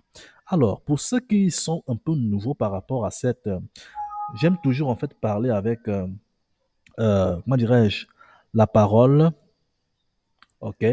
Alors, je tape tout simplement le verset, hein. Si vous demandez quelque chose, voilà, à ça. C'est Marc, Marc 11, verset 24. C'est dans toutes vos Bibles. Ok. Donc, regardez ce que ça dit. Ok. J'espère que ok, tous les participants voient ma production. C'est bon. Donc, c'est pourquoi je vous dis, tout ce que vous demanderez en priant, croyez que vous l'avez reçu et vous le verrez s'accomplir. Les amis, ça c'est notre système, comment dirais, c'est notre manuel d'utilisation. En tant que machine biologique, nous avons été conçus par un créateur. Cependant, pour nous les chrétiens, la Bible, c'est notre manuel d'utilisation. Mais ça, c'est un principe également universel. OK? Que la personne même soit musulman, que la personne soit bouddhiste ou quoi, c'est exactement le même principe. Si vous demandez quelque chose en priant, croyez que vous l'avez reçu et vous le verrez s'accomplir. C'est uniquement ainsi que marche la foi. Je ne peux pas demander quelque chose en priant et je crois à une autre chose. Et je crois à l'espoir. Ah, j'espère que le Seigneur va... Non. Et vous voyez, la foi est tellement simple à appliquer. Je demande quelque chose et dans mon esprit, je commence à imaginer que je l'ai déjà eu. C'est ça, en fait, croire que je l'ai reçu. Donc, dans mon esprit, tout le monde peut imaginer, non? L'imagination est tellement facile. OK? Tout le monde peut imaginer. Parce que l'imagination est tellement facile. Donc, si on dit, si vous demandez quelque chose en priant, croyez que vous l'avez reçu et vous le verrez s'accomplir. Ça, c'est le côté spirituel de la démonstration que je vous ai fait tout à l'heure de ce qu'on appelle la foi scientifiquement parlant. Et c'est ainsi que le détecteur de mensonges est capable de détecter, voilà, si vous mentez ou si vous ne mentez pas. Parce que tout cela, comment dirais-je, produit des impulsions. Même lorsque vous avez de la foi, l'impulsion peut se mesurer en fait comment dirais-je, graphiquement, aujourd'hui scientifiquement. OK? Donc, on peut savoir, en fait, si ce que vous dites est en accord avec ce que vous pensez ou pas. Voilà pourquoi on peut savoir maintenant si vous mentez ou pas. Donc, au niveau donc de la foi, voilà le côté spirituel, en fait, sur les fréquences scientifiquement expliquées.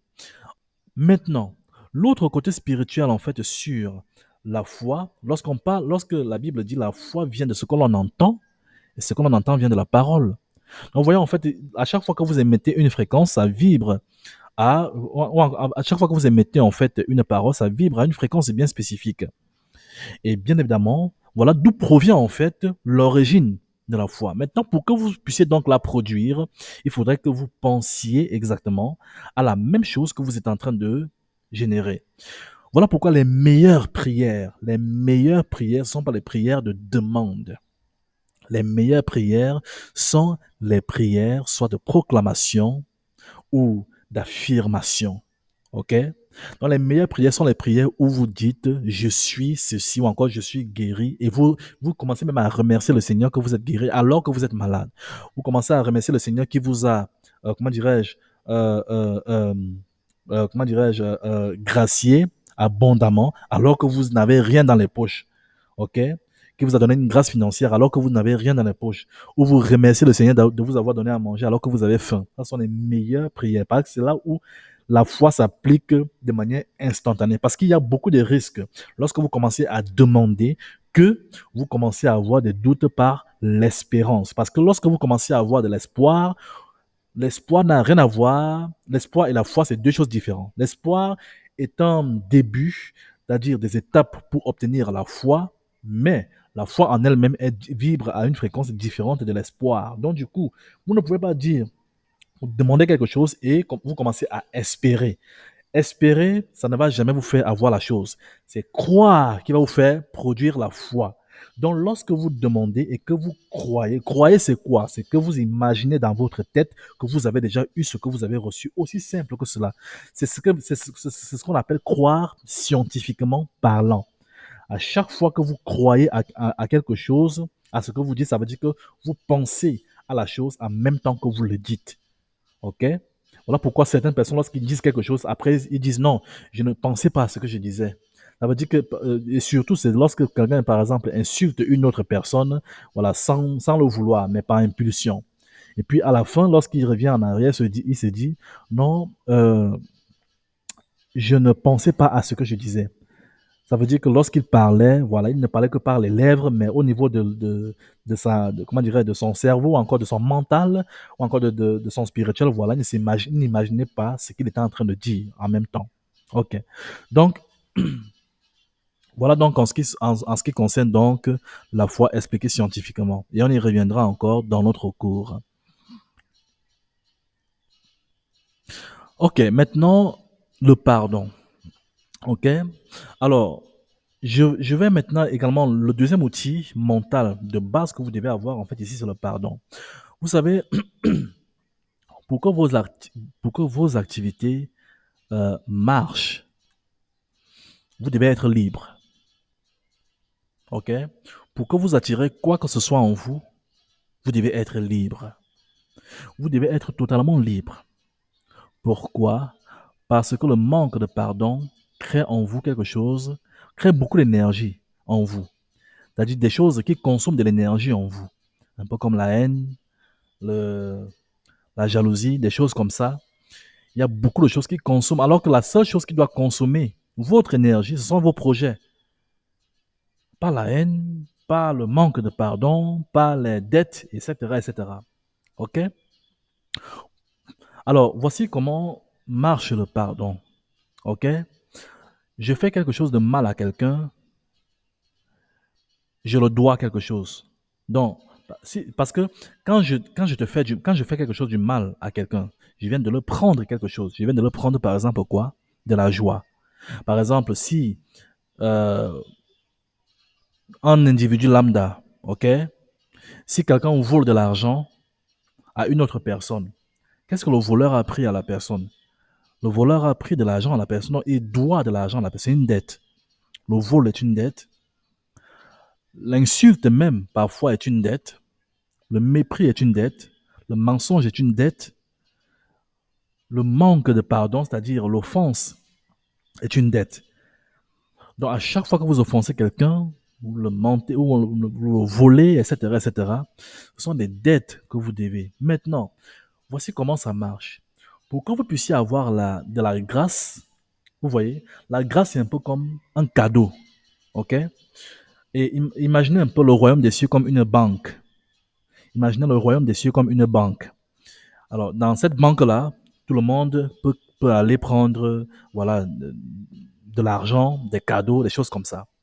Mais pour que vous puissiez aller prendre de l'argent là-bas, dans cette banque-là, il faudrait que votre compte d'abord soit clean. Il faudrait que vous n'ayez aucune dette. Maintenant, vous voulez aller prendre l'argent au niveau de la banque qu'on appelle le royaume des cieux, via la prière. Après, quand on peut avoir votre compte, on se rend compte que, ah, vous devez, vous êtes endetté, hein, vous devez à beaucoup de personnes.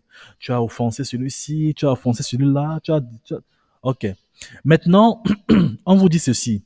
Est-ce que vous souhaitez éponger toutes vos dettes? Parce que pour avoir de la grâce, vous devez être clean au niveau des dettes.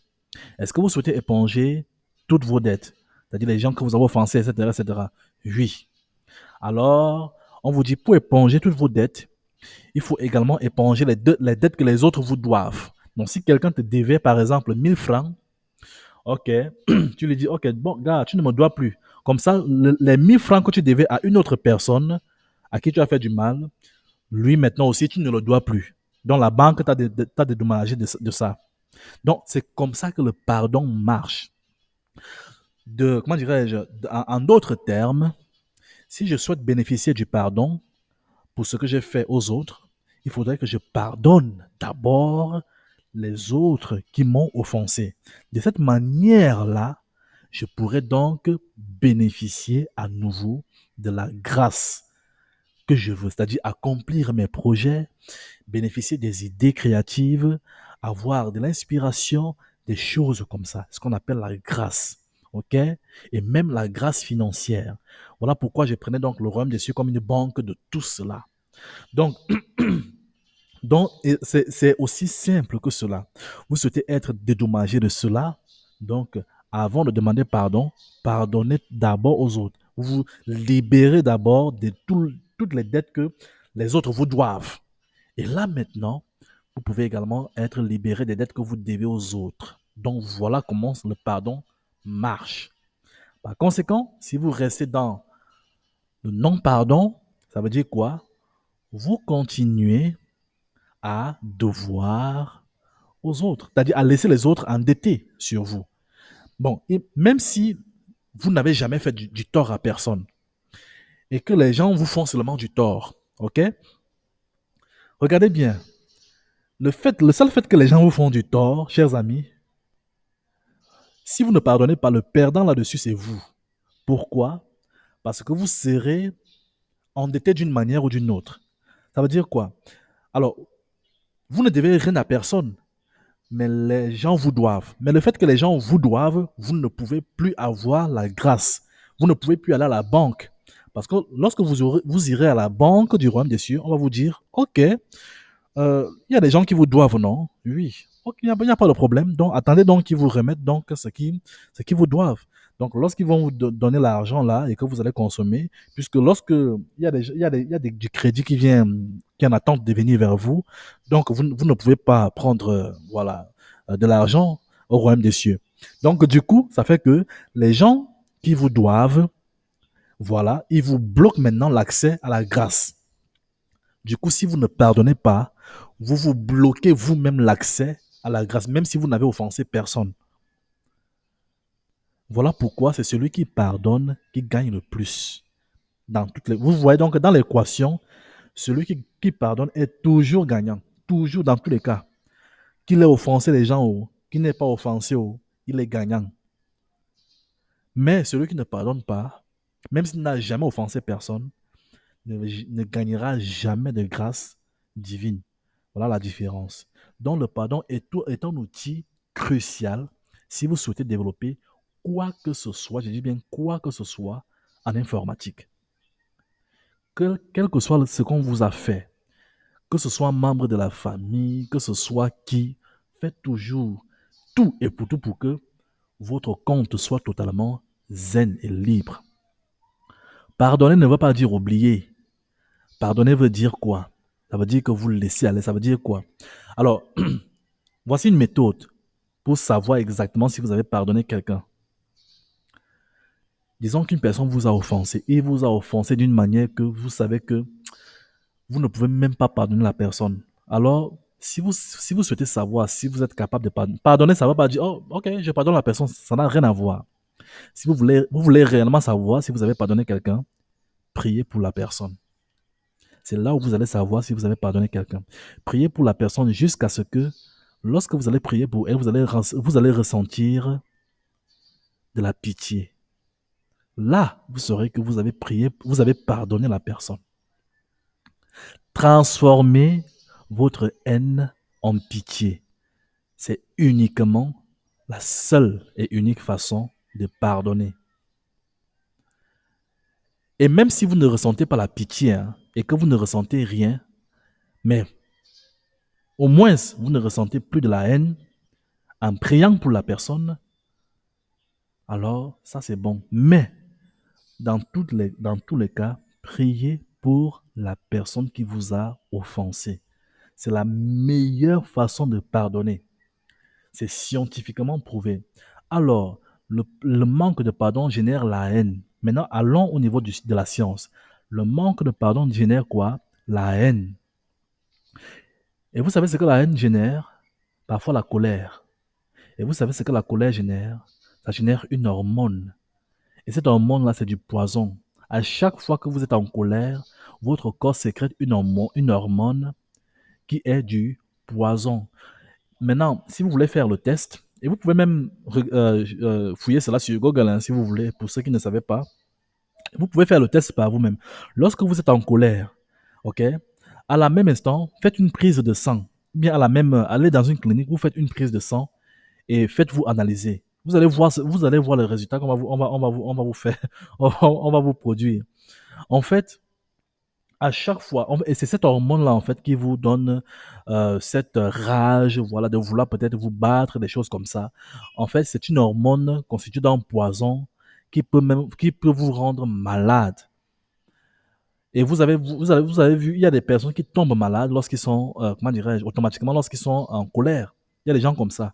Ils tombent malades automatiquement lorsqu'ils sont en colère à cause de cette hormone-là. Et cette hormone ne peut plus vous permettre comment dirais, de ne rien faire. Elle vous consomme de l'énergie. Elle vous, comment dirais-je, prive de tout type d'inspiration parce que vous n'êtes même plus en paix avec vous-même. Du coup, si vous n'êtes plus en paix avec vous-même, comment vous pouvez être inspiré? Et par conséquent, comment même vous pouvez même prier ou même produire un quelconque projet en informatique? C'est impossible. C'est impossible. Vous voyez que dans tout ça, on ne parle pas d'intelligence. On ne parle pas d'intelligence. Parce que l'intelligence n'a rien à voir avec le succès. L'intelligence n'a rien à voir avec tout ça. Donc, voilà donc en ce qui concerne donc le pardon. La prière, au troisième outil mental de base, ok, d'une puissance extraordinaire.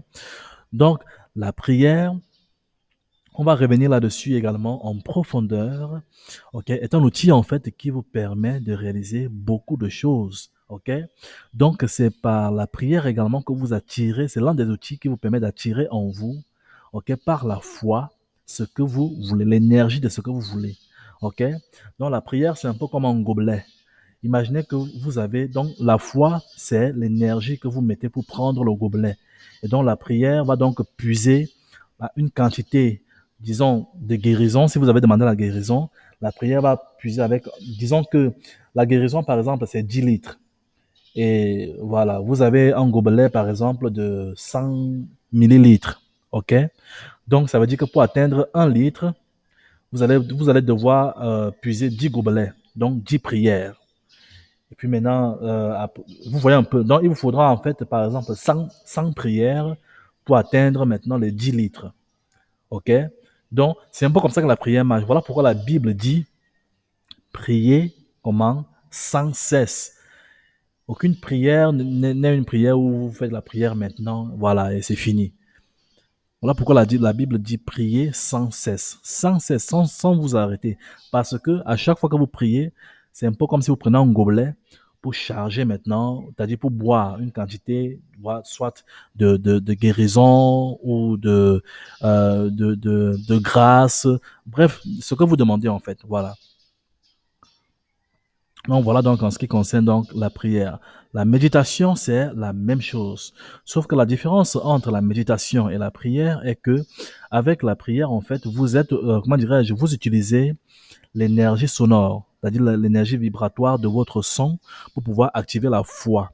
Mais avec la méditation, voilà, vous utilisez en fait votre esprit directement pour attirer comment dirais-je, en vous, en fait, ce que vous souhaitez en fait, mais sans utiliser en fait d'énergie sonore.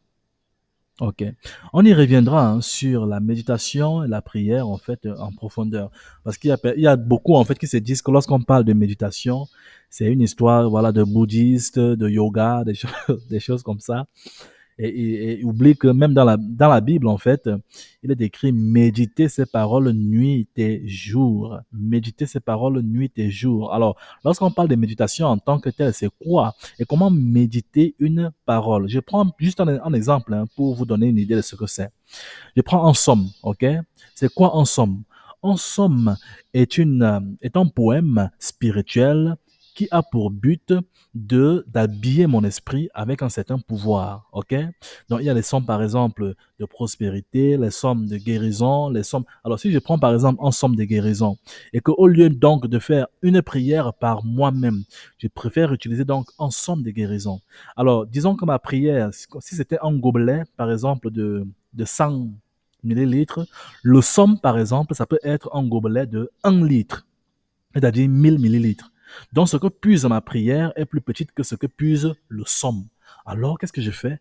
Je commence donc par j'utilise plutôt le somme et je commence à méditer avec le somme.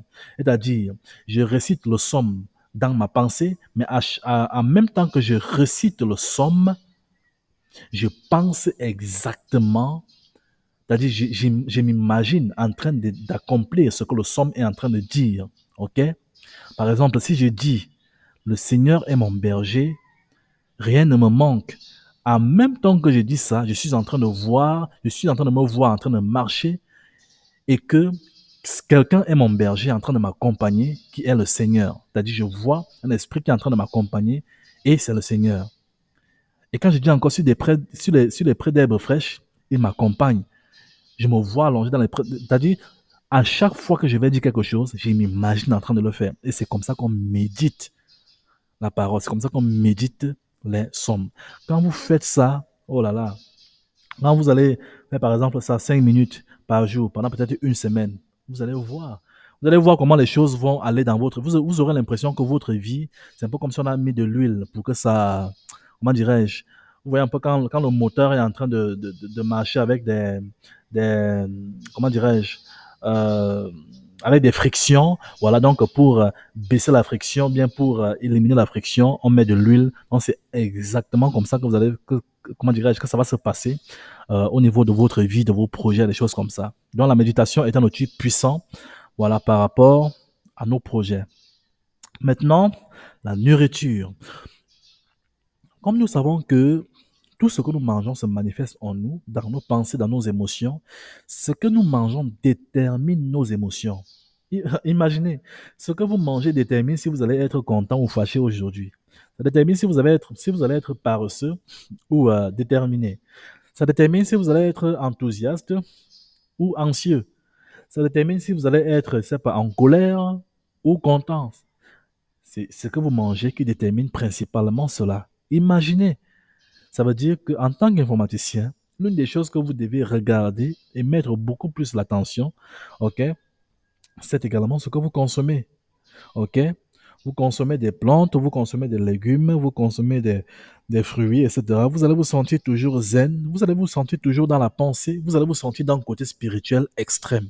Voilà pourquoi même dans ceux qui jeûnent, voilà, même dans le jeûne, voilà, les gens sont généralement axés en fait, voilà, végétaux, c'est-à-dire hein, tels que euh, les légumes et les fruits.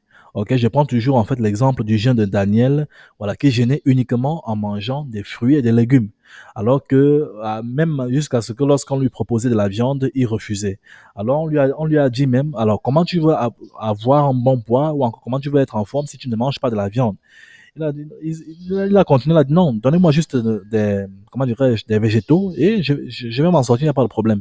Donc pendant tout son jeûne de 21 jours, il ne faisait que manger des végétaux. Et à la fin, c'est-à-dire on s'étonnait sur lui il était mieux portant que tout le monde qui passait le temps à manger de la viande.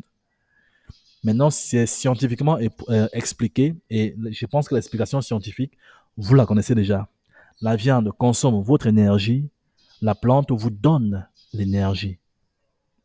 Donc voilà donc, chers amis, on va y revenir également sur l'alimentation. Ça sera un chapitre consacré uniquement à l'alimentation. Et même vous allez donc voir les plats également et la façon donc de les faire par rapport à la créativité. Vous allez voir qu'il y a des plats que vous mangez par rapport à la créativité. Il y a des petits déjeuners que vous prenez uniquement par rapport à la motivation. Il y a des dîners que vous prenez par rapport à l'inspiration, des choses comme ça. Vous allez voir que nous allons parler de tout cela pendant notre cours de développement personnel avancé. Voilà donc, chers amis, nous sommes donc arrivés à la fin de ce premier chapitre. Donc, en espérant que ce chapitre a donc été instructif pour chacun d'entre vous. À partir de maintenant, je suis donc ouvert à toutes vos différentes questions et préoccupations concernant ce chapitre. Et ça sera donc juste après la fin de cet enregistrement. Merci.